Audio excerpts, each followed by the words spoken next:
Alors, je vais commencer ce Tech Talk par une énumération, courte, rassurez-vous. Le 8 juin, des grands sites à travers le monde soudainement indisponibles. Le 27 avril, des connexions Internet littéralement coupées dans certaines régions de France. Le 4 octobre, c'était la panne géante de Facebook, WhatsApp qui a touché des millions, on dit même des milliards de personnes. L'année dernière, c'était un incendie dans un data center français.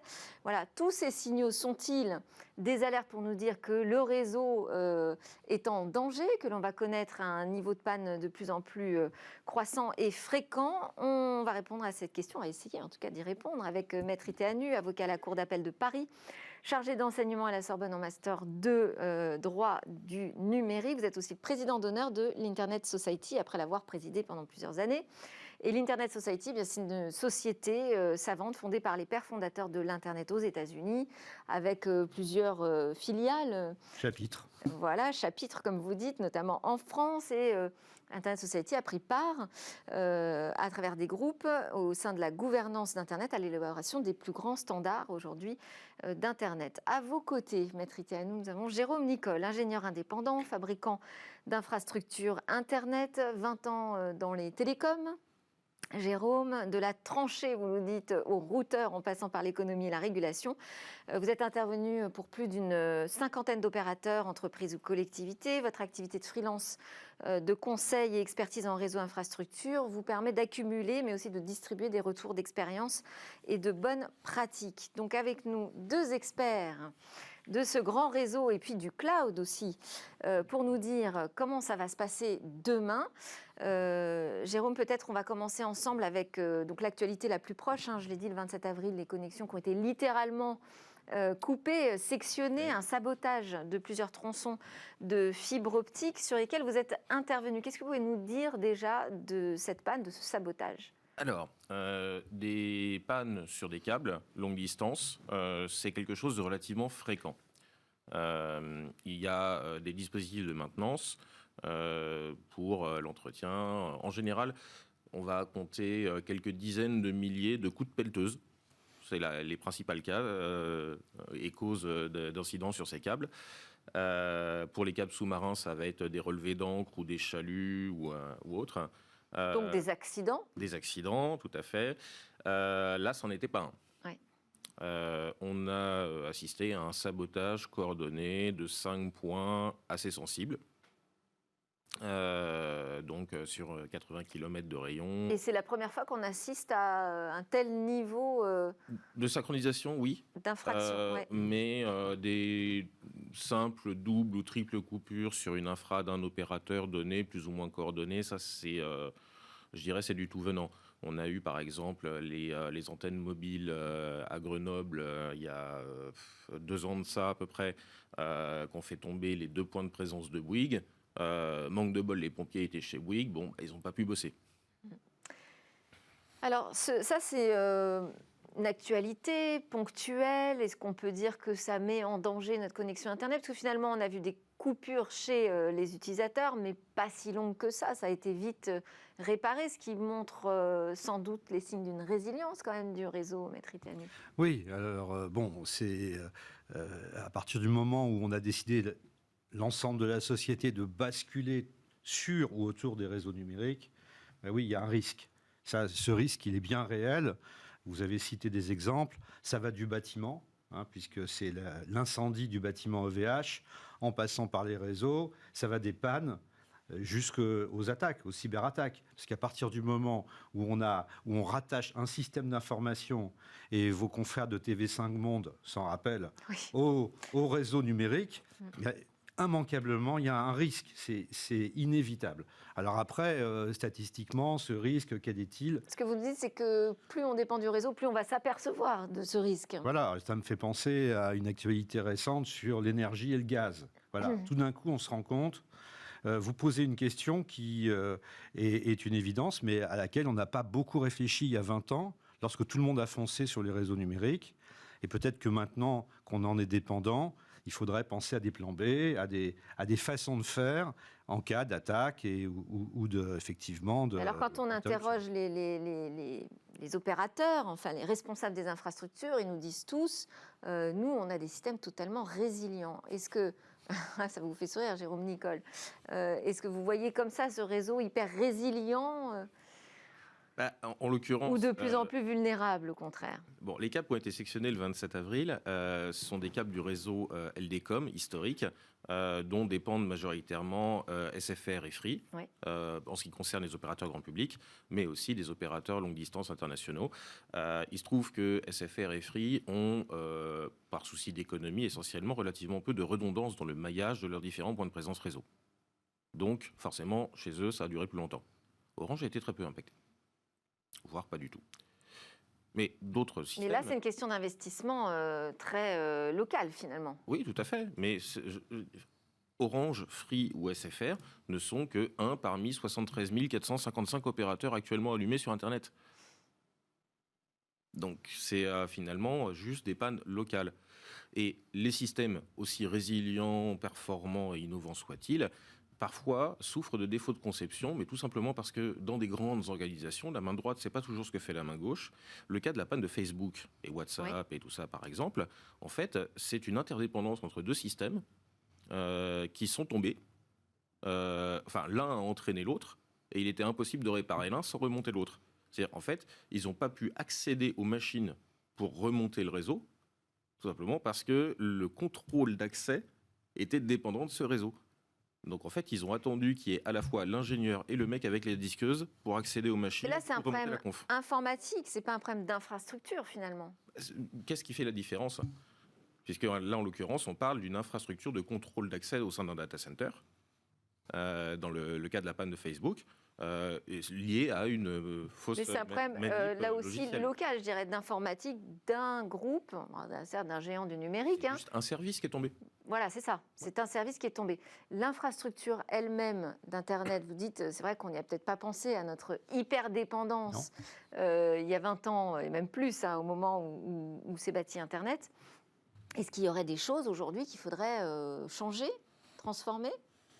Ça va être très compliqué parce que c'est un réseau effectivement mondial qui est fondé sur des protocoles et qui sont bâtis par une communauté de chercheurs qui est quand même plutôt, faut bien le dire, bien infiltrée par les acteurs américains.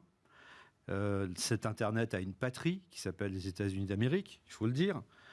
Pour prendre simplement un exemple que tout le monde comprendra, les services sur Internet sont les plus importants, je pense au web et à l'adresse électronique, fondés sur un hommage Internet. Oui. Ce quelque chose point quelque chose ou ce quelque chose.com ou autre.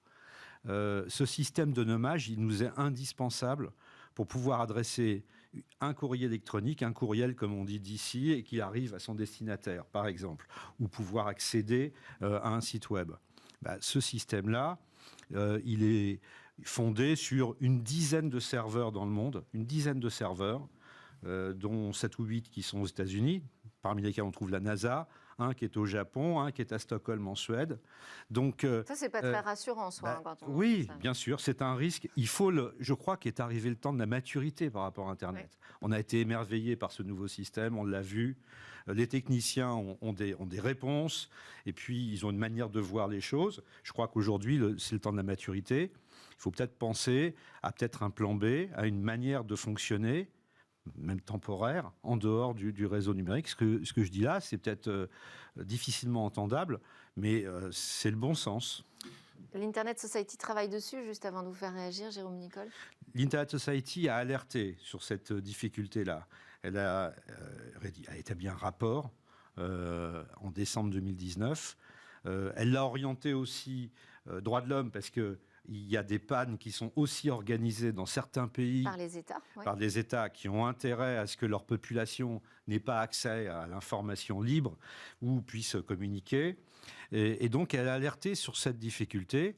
Et ce que disait tout à l'heure Jérôme, il y a 73 000 opérateurs, mais la réalité, c'est qu'en France, 99% de la population est servie par une douzaine d'opérateurs, une quinzaine d'opérateurs. Donc c'est un petit nombre, c'est un bottleneck, c'est un goulot d'étranglement qui est facilement ciblable. Et donc il y a toute une série de risques. Il faut les voir en face. Il ne faut pas abandonner Internet, c'est plus possible, on ne reviendra pas en arrière, puis c'est pas souhaitable. Mais il faut avoir conscience aujourd'hui de ce risque, et la question que vous posez, elle est fondamentale pour ça. Vous vouliez réagir, Jérôme Nicole? En fait, on a créé de la dépendance et par souci d'efficacité économique, l'optimalité économique d'une infrastructure s'obtient quand elle converge vers un monopole ou une concentration en tout cas, donc au moins un oligopole. Donc c'est ce qui fait aujourd'hui qu'on est dépendant de gros acteurs. À partir du moment où on distribue le système et où on arrive à se connecter à plusieurs opérateurs simultanément par des chemins physiquement différents, où on a une connaissance de ces infrastructures et des protocoles qui, eux, sont très robustes, en fait, on n'est pas impacté par ce genre de panne. Mais ça demande un niveau de maîtrise de l'ensemble de la chaîne technique. Or, à force d'empiler la complexité technologique, on augmente les risques, la surface d'attaque, et les plans de continuité. Et peut-être qu'on manque aussi de compétences. Ah, totalement. On est très peu nombreux à être capables Même, je pense au problème de raccordement en fibre optique des foyers aujourd'hui, où on voit tous les problèmes qui se multiplient, comme on n'en avait encore jamais vu, parce qu'on manque visiblement de compétences sur ces raccordements, ou parce qu'on ne se donne pas les moyens pour les avoir. Bon, je sais pas. Mais... Sur la cybersécurité, tout le monde le dit, on est en recherche d'ingénieurs qui travaillent sur ces problématiques-là.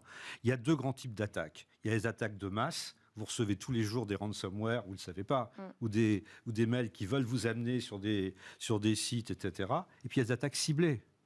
Il y a des attaques ciblées. Et je pense par exemple que TV5 Monde, on ne saura jamais qui, véritablement, même si on a des doutes, a attaqué TV5 Monde, mais c'est une attaque ciblée. Alors les outils sont disponibles pour attaquer de manière ciblée des organisations. Et ça, il faut qu'elles en aient conscience. Alors, moi, je vais vous parler du cloud aussi. Est-ce que le cloud augmente le risque de panne, Jérôme Nicole? À partir du moment où on concentre plus de choses au même endroit, on crée un point de fragilité puisque c'est une cible plus attrayante. Et parce qu'on nous a aussi vendu l'inverse. On nous a dit, finalement, vous allez être beaucoup mieux, enfin, vos données seront beaucoup mieux sécurisées par des opérateurs qui mettent des moyens conséquents au service de l'ensemble de leurs clients, plutôt que vos données chez vous sécurisées par des petites méthodes locales. Les vendeurs vendent, hein, c'est bien ça qu'ils servent. La différence, c'est que... On n'a pas gagné en sécurité avec le cloud? Non, parce qu'il était tout à fait possible, simplement plus cher, d'obtenir des systèmes totalement distribués, mais privés et maîtrisés de bout en bout. C'est-à-dire que vous ne savez pas, en l'occurrence, où sont placées les batteries et qu'il y a des planches de bois dans le data center. Voilà, et pour le coup, il a brûlé. Bon, ça a servi de leçon, je crois. Pas à tout le monde encore. Quand même, sur cette peur d'un blackout total, pour l'instant, on ne l'a pas vu. Ça n'est pas arrivé, même avec la guerre en Ukraine. On peut même faire référence d'ailleurs à la crise Covid-19, où on s'est tous retrouvés confinés. On a vu que cette montée en charge soudaine du réseau, elle a été supportée, ça a fonctionné. Ça, c'est quand même assez rassurant. Oui, bien sûr, c'est robuste, vous l'avez dit. C'est d'ailleurs la stabilité, c'est le mot habituel des Américains. Quand j'étais dans la gouvernance Internet, ils parlaient de stabilité. Oui. Et ils ont, de ce point de vue-là, ils ont démontré que c'était effectivement une réalité. Ils ont apporté la stabilité au réseau. Donc bravo. Et d'ailleurs, il y a toujours des débats aussi géopolitiques autour de l'Internet. Aujourd'hui, elle est américain, il faut dire la réalité. Et on voudrait l'avoir migré vers plutôt l'ONU, l'Union internationale des télécoms, qui est à Genève, ou ITU en anglais. Bon, ça pose d'autres problèmes. Et donc, selon les Américains, on perdrait en stabilité? En tout cas, si vous donnez la main à l'ONU, à l'UIT, et si ça se termine comme la Commission des droits de l'homme qui est maîtrisée par la Syrie, l'Iran et la Corée du Nord, moi je trouve que ça pose un problème. Ouais. Voilà. L'autre problème, en fait, et c'est finalement quelque chose d'historique et culturel dans le monde des télécoms, c'est qu'avant on avait tout normalisé, on avait des circuits établis pour avoir un appel de bout en bout à l'international, donc tout était normalisé par l'ITU. L'établissement de normes, les évolutions de ces normes prenaient des décennies. Avec le paquet, on a des réseaux qui sont beaucoup plus versatiles. Le paquet. Les réseaux par paquet, donc Ouais. IP.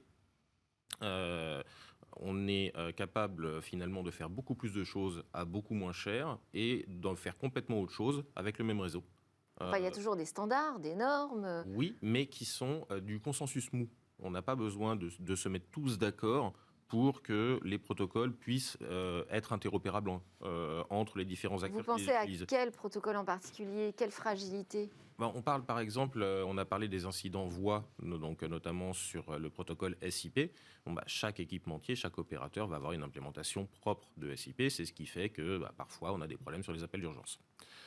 Et pas que. Mais c'est le socle du protocole, il est standard, et chacun y a greffé des morceaux en plus, et de pair à pair se met d'accord. Parce qu'on pour peut peut-être pouvoir plus attendre 10 étendre. ans aussi. Mais Jérôme. justement, si on revenait sur une gouvernance centralisée, verticalisée, avec des assurances, des process, de la qualité, etc., on perdrait en agilité et en capacité d'innover. Ouais. Donc vous dites c'est le revers de la médaille. Oui. Ouais. Jérôme fait référence à l'époque où c'était les États qui maîtrisaient les standards pour le réseau téléphonique, pour parler librement. Le réseau téléphonique commuté, c'était les États. Vous aviez le 0140 à faire, ça arrivait à tel endroit, parce qu'il y avait un plan national de numérotation qui était contrôlé par l'État, des standards contrôlés par l'État, et les États entre eux, à l'UIT, à Genève, organisaient tout ça. Les États Aujourd'hui, et les opérateurs. Aujourd'hui, on nous a vendu le monde libertarien comme étant celui qui met en place vous savez, Enfin, qui a permis quand même de connecter la planète. qui a permis de connecter la planète. Mais de réduire drastiquement les coûts. bien sûr. Mais cette communauté molle a quand même des gens qui ont des agendas qui ne sont pas, on ne va pas jouer le complot, mais qui ont des agendas de contrôle et de, voilà, c'est la réalité. Donc ça va être très compliqué de faire sortir Internet de ça. Est-ce qu'on est face aussi peut-être à un problème de qualité, peut-être plus que de risque, vraiment de panne et de coupure d'Internet? Est-ce qu'on n'est pas plutôt face à une baisse de qualité des connexions?